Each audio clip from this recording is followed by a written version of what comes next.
11 வயசுல ஒரு சின்ன பையன்கிட்ட ஒரு கேள்வி, தம்பி உன்னோட எதிர்கால கனவு என்ன? அதுக்கு அந்த பையன் என்ன தெரியுமா சொன்னான்? I want to become the youngest world chess champion. தம்பி மேனிஃபெஸ்ட் பண்ணி கரெக்டா 7 வருஷம் கழிச்சு தன்னுடைய கனவை நினைவாக்கி இருக்காப்புல. 18 வயசுல யங்கஸ்ட் வேர்ல்ட் செஸ் சாம்பியன். தன் மகனை சான்றோடு என கேட்ட தாய் தந்தை, அவங்க அப்பா அம்மாவை மட்டும் அவர் பெருமைப்படுத்தல, நம்ம இந்தியாவை பெருமைப்படுத்திருக்காரு, தமிழ்நாட்டை பெருமைப்படுத்திருக்காரு. டேய் நம்ம ஊர் பையன்டா அப்படின்னு சொல்லிட்டு நம்ம சென்னைக்கு பெருமை சேர்த்து கொடுத்திருக்காரு. இதுக்கு முதல்ல யார் யங்கஸ்ட் வேர்ல்ட் சாம்பியன் தெரியுங்களா? காஸ்பர்.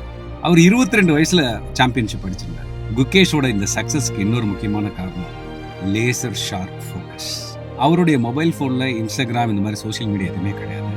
அவருக்கு ஹேண்டில் இருக்கு, அவங்க டீம் தான் எல்லாமே பார்த்துக்கிறாங்களாம். எப்போதான் போய் பார்ப்பாரா. அப்புறம் யூடியூப்ல போனா பாட்டு கேட்கறதுக்காக தான் அங்கே போவாரா. ஸோ செஸ்ஸை தாண்டி அவருக்கு ஒரு என்டர்டைன்மெண்ட்னா பாட்டு கேட்கறது போல இருக்கு. அது மட்டும் இல்லை, ரீல்ஸ்லாம் நல்லாவே டான்ஸும் ஆடுறாரு. ஸோ குகேஷுக்கு கமெண்ட்ஸில் நீங்களும் வாழ்த்துக்களை தெரிவிக்கலாம். தம்பி குகேஷ், யூ மேட் அஸ் ப்ரௌடா கண்ணா.